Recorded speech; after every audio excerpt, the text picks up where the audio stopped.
우리를 향한 하나님의 마음, 우리를 향한 하나님의 마음이라는 제목으로 오늘 말씀 나누도록 하겠습니다.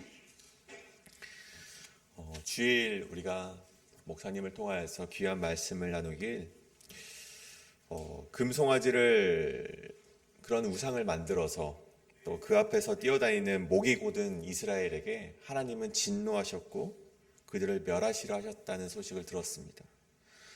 하지만 영적으로 깨어있는 모세의 중보를 통해서 하나님께서는 그 마음을 돌이키셨다는 그 말씀을 우리가 전해 들었죠. 그리고 오늘 말씀은요, 그 마음을 돌이키신 하나님께서 모세에게 말씀하셨던 그 옛 기억을 회고하는 그런 본문의 말씀이 됩니다. 제가 오늘 이 본문의 말씀을 처음 묵상했을 때, 오래전 20살 즈음에 처음 묵상했을 때 들었던 마음이 있었습니다. 그 마음은요, 깨어있는 한 사람의 중보 기도가 이렇게나 중요하구나. 저는요, 우리 성도님들의 깨어있는 오늘의 기도가 우리 교회를 살리고 이 땅을 밝힐 줄로 믿습니다.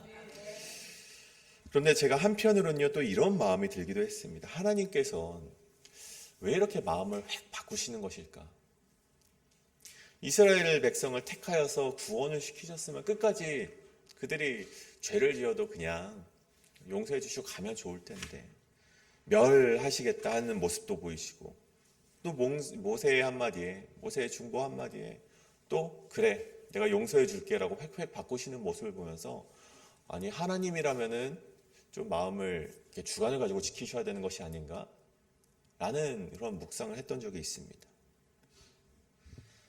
그런데요, 제가 말씀을 거듭해서 묵상할수록 그 안에는요, 사람처럼 쉽게 삐지는 것처럼 또 마음을 바꾸시는 하나님이 아니고 또 변덕을 부리시는 하나님이 아니라 그 속에서 신실하신 하나님의 모습을 발견하게 되었다는 것입니다. 또 그 안에는요, 신실하신 뿐만이 아니라 우리를 향한 하나님의 사랑이 담겨있는 메시지였구나, 이 사실을 제가 발견하게 되었다는 것입니다. 그리고 그것은요, 하나님의 마음이 무엇인지를 발견하게 되었을 때만이 비로소 그것을 이해할 수 있었다는 것입니다. 오래전 이스라엘을 향하신 하나님의 마음, 그리고 지금도 여전히 살아계셔서 우리를 향하신 하나님의 마음이 어떠한지 오늘 이 새벽 함께 나눌 때 그 하나님의 마음을 품으시고 그 마음을 우리가 오늘도 지켜내시는 우리 성도님 되시길 간절히 소원합니다. 그렇다면 우리를 향하신 하나님의 마음, 이스라엘을 향하신 하나님의 마음이 어떠한지 우리가 세 가지를 통해서 함께 살펴볼 텐데요. 가장 먼저 우리를 향하신 하나님의 첫 번째 마음은 용서하시길 원하는 하나님의 마음이라는 것입니다. 다시 한번요. 우리를 향하신 하나님의 마음은 용서하시길 원하는 하나님이라는 것입니다. 오늘 말씀 1절입니다. 그때 여호와께서 내게 이르시기를 너는 처음과 같은 두 돌판을 다듬어 가지고 산에 올라 내게로 나아오고 또 나무개 하나를 만들라. 아멘. 이스라엘의 죄악에 진노하신 하나님께서 모세의 중보 기도를 들으셨습니다. 그리고 그 입을 처음으로 떼서 말씀하신 것은요, 처음과 같은 돌판을 가지고 나아와라, 이 말씀이었습니다. 그리고 계속해서 말씀하십니다. 2절에도 나오길 내가 깨트린 처음 판에 쓴 말을 내가 그 판에 쓰겠다. 3절 내가 조각목으로 궤를 만들고 처음 같은 돌판 둘을 다듬어 손에 들고 산에 오르매. 4절입니다. 처음과 같이 그 판에 쓰시고. 계속해서 반복해서 나오는 말이 있습니다. 무엇이죠? 처음입니다. 처음과 같은 그 돌판에 처음 내가 했던 그 말, 처음 했던 그것을 내가 두 돌판에 다시 쓰겠다. 이스라엘의 죄악으로 인하여서 모세가 그 돌판을 던집니다. 그리고 깨어지게 되었죠. 상징적으로 보자면요, 이것은요 하나님과 이스라엘 사이의 언약이 깨어졌음을 시사하는 것입니다. 그런데 이 언약이요 하나님이 깨신 것입니까? 아니죠. 이스라엘이 먼저 그 언약을 깨트려 버린 것입니다. 하나님으로부터 구원을 얻었음에도 불구하고 그 마음에 교만이 있고 하나님을 벗어나고자 하는 그 죄악된 마음이 있기 때문에 우상을 만들게 되었고 이스라엘의 죄 때문에 먼저 그 언약이 깨어지게 된 것입니다. 제가 주일 새가족 교육을 받고 있습니다. 근데 새가족 교육을 받을 때 이번 주에 구원이라는 챕터를 우리가 함께 나누게 되었습니다. 근데 그 구원의 교육을 받으면서 우리 목사님께서 우리가 결코 해서는 안 되는 것이 있다. 이 구원에 대해서 우리가 배웠을 때, 우리가 알게 될 때 결코 해서는 안 되는 것이 있다면 구원은 한 번 받으면 끝이다. 이 생각을 절대 해서는 안 된다는 것입니다. 이 굉장히 위험한 생각이라는 것이죠. 이스라엘은요, 애굽에서 지내는 그 오랜 시간 동안 이 400년이라는 시간을 노예로 살아가게 됩니다. 그 노예로 지내는 시간에 행복했던 것이 결코 아니죠. 신음이 있었고요. 너무나도 고통스러워서 하나님께 그 신음이 상달되었다고 합니다. 그래서 하나님께서 그 소리를 들으시고 모세를 부르셨고요. 말도 잘하지 못하는 그를 세워서 이스라엘을 애굽으로부터 구출해내십니다. 말도 잘하지 못하는 모세가 가서요, 하나님이 대신해서 말을 하시는 거예요. 구출해내셨습니다. 그렇다면 이제 이스라엘 백성은요, 이제 우리는 구원받았구나, 나는 이제 구원받은 자의 삶으로 살아가야겠구나, 그런 모습을 보여야 되는데 그들의 모습이 어떻습니까? 우리를 구원하신 하나님이 어떤 하나님인지 더 알고 싶어하는 모습도 없습니다. 구원받은 자의 모습이 아닌 거예요. 하나님이 자신을 어떻게 구원하셨는지 널리 알리고 싶은 마음도 없습니다. 노예에서 구출해낸 하나님이신데 우리 앞에 놓여져 있는 의식주 하나 해결하지 못하실까요? 근데 여전히 그것만을 걱정합니다. 감사도 없고 그 삶 가운데 열매도 없고 하나님의 마음을 이해하지 못하는 세상 사람의 모습이 여전히 그들 안에 있었다는 것입니다. 그런데요, 하나님께서는 그럼에도 불구하고 그들을 끌고 가셨습니다. 그럼에도 불구하고 끌고 가셨어요. 그들을 구원해내신 이유가 있기 때문이에요. 그들을 가나안 땅으로 보내서 새 민족으로, 정말 하나님의 약속의 언약의 백성으로 살리시기 위해서 그들을 그럼에도 불구하고 끌고 가셨습니다. 그런데 그럼에도 끌고 가시는 그 과정 가운데 그들이요, 이제는요, 큰 죄를 지었습니다. 어떤 죄죠? 우상을 만드는 거예요. 모세가 하나님을 대면하기 위해서 올라갔을 때, 잠깐 그 모세가 없었을 때 그들이 모세가 어디 갔냐? 아론에게 묻습니다. 어디 갔냐? 우리에게 금송아지를 만들어 달라. 그래서 금을 녹여서 아론의 말로 하면은 그것을 불에 던졌더니 금송아지가 나왔다. 정말 하나님이 정말 화를 낼 수밖에 없는 상황을 초래하게 되었고 언약이 깨질 수밖에 없는 상황이 초래되었다는 것입니다. 그렇게 모세가 그 모습을 보고 정말 진노하면서 돌판을 던지고 깨어진 상황 가운데 하나님께서 모세에게 해주신 첫 번째 말이 무엇이라고요? 처음과 같은 돌판을 가지고 오라는 것입니다. 처음의 언약은 여전히 깨지지 않았고 내가 너희를 사랑하여서 지속하겠다는 하나님의 말씀입니다. 비록 내가 가장 싫어하는 죄를 너희가 지었지만 너희가 송아지를 불살라 찢고 없앴으며 너희를 위해 중보하는 모세의 기도를 들으며 내가 너희를 용서하겠다. 용서하시는 하나님의 모습을 보여주셨다는 것이죠. 이런 말이 있습니다. 엎질러진 물은 주워 담을 수 없다라는 말이 있죠. 보통 이 사람 사이의 관계가 깨지게 되면요, 이전의 일은 없었던 것처럼 여기고 그 사람을 다시 믿어준다? 그것은 사실은 불가능한 일입니다. 한번 신뢰가 깨지면요, 다시 회복하기라는 것은 정말 어렵습니다. 그런데 오늘 하나님께서 우리에게 하시는 말씀과 그 모습은요, 그 불가능을 넘어서는 은혜의 모습이라는 사실입니다. 하나님은 여전히 우리 가운데 죄가 가득하고 언제라도 금송아지를 넘어서는 우상을 만들 죄성이 여전히 우리 마음 가운데 도사리고 있지만 돌이키고자 하는 오늘의 모습을 믿어주시고 다시 두 돌판의 언약을 적어주셨다는 것입니다. 우리 가운데 죄가 있으십니까?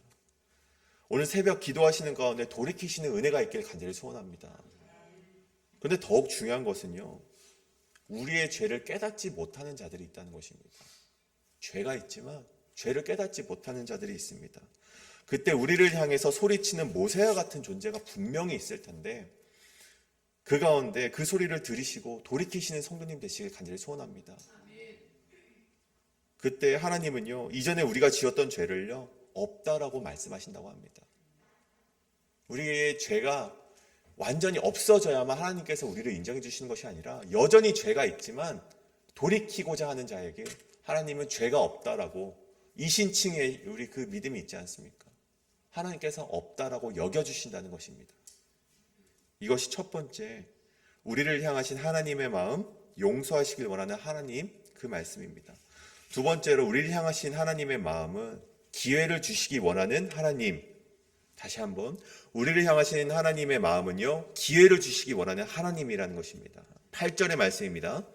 그때 여호와께서 레위 지파를 구별하여 여호와의 언약궤를 매게 하며 여호와 앞에 서서 그를 섬기며 또 여호와의 이름으로 축복하게 하셨으니 그 일은 오늘까지 이르느니라. 아멘. 이스라엘의 이 지도자는요, 모세였습니다.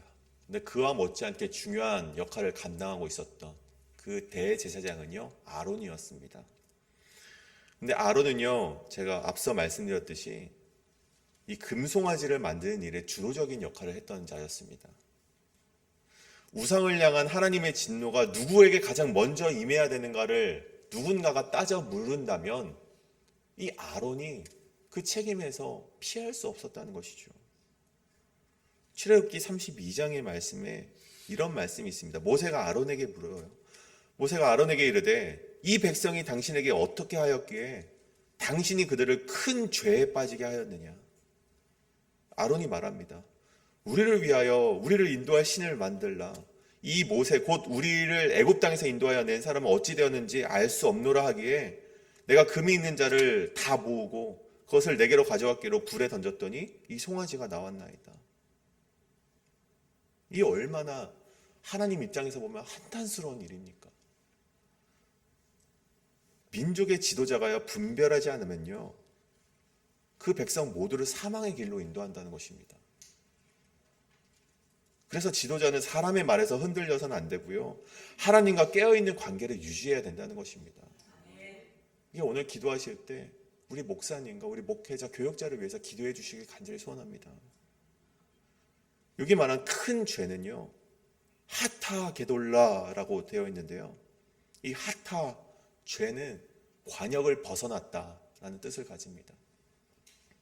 그러니까 아론은요, 하나님이라는 관역으로 가지 못하게 하고 다른 길로 접어들게 만들었다는 것이죠. 이 결과가 어떻습니까? 물론 하나님이 용서를 하셨지만 이 사건을 통해서 이스라엘 백성 3,000명이 죽임을 당하게 됩니다. 죽는 거예요. 아론의 이 잘못된 판단으로 인해서 3,000명이 죽임을 당합니다. 하지만 하나님은 죄에 대한 분명한 심판과 값을 치르게 하지만 그 삶을 돌이키겠노라 결단하고 나온 백성들은요, 하나님께서 용서해 주시고요, 심지어 용서뿐만이 아니라 오늘 말씀 8절의 말씀처럼 레위 지파와 아론을 향해 또 한 번의 기회를 허락해 주신다는 것입니다. 우리 보십시오. 중직에 있는 사람이 실수를 했습니다. 중직이라는 것은 굉장히 중요하고 정말 큰 일을 결정하는 자리에 있는 사람이죠. 그 중직에 있는 사람이 실수를 해서 이 우리 공동체에 큰 피해를 입혔다고 생각을 해봅시다. 그가 사죄를 하면서 잘못했다고 용서를 빕니다. 일단 우리가 용서 정도는 해줄게 라고 말할 수 있겠습니다. 하지만 또다시 그를 중직에 앉히진 않습니다. 중직이라는 것은요, 그런 자리입니다. 결코 실수해서도 안 되고 정말 그 자리에 있어서는요, 정말 생명을 다하여서 자기의 목숨을 다하여서 그 자리를, 그 사명을 지켜내야 되는 자리이기 때문입니다. 또다시 앉히지 않습니다. 그것이 바로 사명자의 자리인 것이죠. 아론 역시 그 자리에 있었고 큰 죄를 지었고 하나님께 버림받아 마땅한 존재였습니다. 하지만 모세를 통해 회개의 자리로 나아간 그를요, 하나님께서는 용서하셨는데 용서만 하신 것이 아니라 한 걸음 더 나아가서 또다시 기회를 주셨다는 것입니다. 여러분, 우리를 향한 하나님의 마음은요, 단순히 용서하는 마음에만 있지 않다는 것입니다. 죄로부터 벗어나서 온전한 사람이 되기를 하나님이 여러분에게 바라고 있는 마음이라는 것입니다. 용서하셨다면요, 하나님께서 기회를 또 주셨다는 것을 의미합니다. 이제는 우리가요, 다시는 죄를 지어서는 안 됩니다. 하나님께서 온전한 사람으로 우리가 세워지길 바라셨던 마음으로 우리에게 기회를 주셨다면 우리는요, 그 기회를 이제는 놓쳐서는 안 됩니다. 그 기회조차 주어지지 않는 사람들도 있기 때문입니다. 아론의 두 아들 나답과 아비후는요, 성전에서 잘못 제사를 드려서 곧바로 죽임을 당하게 되었습니다. 죽어버렸습니다. 하나님이 말씀하신 것을 지키지 않아서요, 곧바로 그 자리에서 죽임을 당하게 됩니다. 때로는요, 기회조차 주어지지 않습니다. 하지만 하나님께서는요, 용서하시고 때로는 어떤 이에게는요, 기회를 주십니다. 그 사람이 온전하게 서기를 바라는 마음에서 기회를 주셨다면 그 기회를 놓치지 않으시는 성도님 되시길 간절히 소원합니다.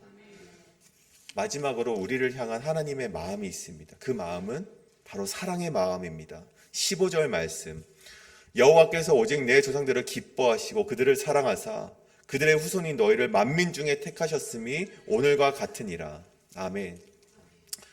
하나님께서 이스라엘을 향해 마지막으로 말씀하시는 것은요, 내가 너희를 먼저 사랑했다. 내가 너희를 사랑했다. 그 사랑의 마음입니다.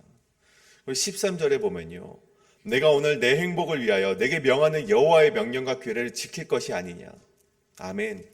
하나님은요, 그 사랑하는 이스라엘이 행복하기를 원하셨고 그 행복을 위해 명령과 규례를 주셨다는 사실입니다. 근데 그 마음을 알지 못한 채 명령과 규례만 죽어라 지키면 그 하나님의 마음을 우리는 오해하고 있다는 것입니다. 부모가 자녀를 사랑하고 행복하길 바라는 마음은요, 자녀로서는 알지는 못합니다. 부모는 아이가 행복하기 위해서라면요, 마땅히 그 피곤함을 무릅쓰고 정말 그 고통을 무릅쓰고서라도 그 자녀의 행복을 위해 그 본인의 시간과 자신을 헌신하는 것이 바로 부모의 마음입니다. 그리고 때로는요, 잘못된 길을 가는 자녀를 바로잡기 위해 훈육하기도 하고 질서를 세우기도 하지요. 하지만 그 부모의 마음을 알지 못하는 자녀는요, 훈육과 질서에만 사로잡혀서 불평과 불만을 하게 된다는 것입니다. 요한복음 5장 42절에 보면요, 예수님께서 완악한 마음을 가진 유대 사람을 향해서 이렇게 말을 합니다. 하나님을 사랑하는 것이 너희 속에 없음을 알았노라. 하나님을 사랑하는 마음이 너희 속에 없음을 알았노라. 사랑하는 마음이 없기 때문에, 하나님의 마음을 이해하지 못했기 때문에 율법과 규례에 담긴 온전한 의미를 알지 못한 채 기계적인 신앙생활을 유대 사람들이 했다는 것이죠. 하나님께서 우리를 용서하시고 기회를 주시고 다시 한번 규례를 지키라고 하시는 이유가 무엇입니까? 내가 너를 사랑한다. 나는 너가 행복했으면 좋겠어. 그러려면 크고 능력이 있고 사람을 외모로 보지 않고 뇌물을 받지 않고 정의를 행하는 나의 말을 들으면 된단다. 이 말을요, 우리 신명기 10장까지 오는 길에 하나님께서 계속해서 우리에게 해주신 말씀이라는 사실입니다. 사랑하는 우리 회의비를 하나님교회 성도님 여러분, 하나님께서 우리를 향해 원하시는 것이 무엇입니까? 오늘 말씀에 기록이 되어 있죠. 여호와를 경외하고 그 도를 행하고 사랑하며 마음과 성품을 다하여 여호와를 섬기는 것입니다. 오늘 말씀 정리하고자 합니다. 매일 새벽 수요 예배, 주일 설교, 신명기 말씀 가운데 우리에게 주신 하나님의 말씀은 아주 분명합니다.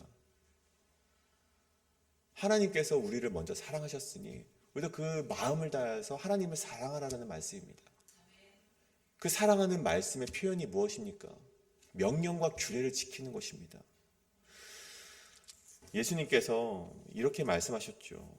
세리와 창녀가 너희보다 먼저 하나님 나라에 들어간다. 말씀을 잘 지키고 있었던 정말 그 유대인들을 향해, 바리새인들을 향해서 해주셨던 말씀이었습니다. 그들은요, 그냥 말씀만 잘 지키면 되는 줄 알았습니다. 근데 그 속에 하나님을 향한 사랑이 없었다는 것이죠. 오늘 우리가 이 새벽 기도하실 때 가장 중요한 것이 있습니다. 하나님의 사랑을 우리가 깨닫기 위해서 우리가 해야 되는 것이 있습니다. 그것은요, 자신이 지금 얼마나 큰 죄를 지었는지, 내가 하나님의 말씀을 순종하고 있는지, 내가 만들어낸 가짜 하나님을 섬기고 있는 것은 아닌지 되돌아볼 수 있을 때 되돌아보시고 회개하시고 하나님의 용서와 기회를 얻었을 때 그 기회 가운데 이제는 다시는 죄 가운데 살아가지 마시고 하나님의 말씀과 규례 가운데 하나님의 사랑의 마음을 품고 살아가시는 우리 교회 성도님 되시길 간절히 소원합니다. 하나님의 사랑을 가볍게 여기지 마시길 바랍니다. 하나님께서 사랑하시고 용서하시며 기회를 주실 때 정말 그 기회가 늘 주어지는 것이 아닌데 정말 그 기회가 주어졌을 때 때가 가까이 왔다는 것을 우리가 기억하시고 회개하며 하나님의 도를 지키시는 성도님 되시길 간절히 축복합니다. 이 시간 우리 함께 기도하며 나아가실 텐데요. 우리가 좀 이렇게 기도하며 나아가길 원합니다. 하나님께서 우리를 용서하셨습니다. 그 용서하신 마음을 우리가 깨닫는 우리 성도 되게 해달라고 기도하시고 하나님께서 또한 우리에게 기회를 주셨습니다. 이 기회를 그냥 놓치는 것이 아니라 이제는 내가 죄에서 돌이키는 마지막 기회다라고 생각하시고 내가 하나님의 마음 가운데 하나님의 정말 그 기회를 놓치지 않고 살아가는 성도 되게 해달라고 기도하시고 또 하나님의 사랑의 마음을 깨달아 이제는 법과 규례, 명령과 규례를 지키며 살아가는 성도 되게 해달라고 함께 우리 기도하며 나아가도록 하시겠습니다. 기도합니다.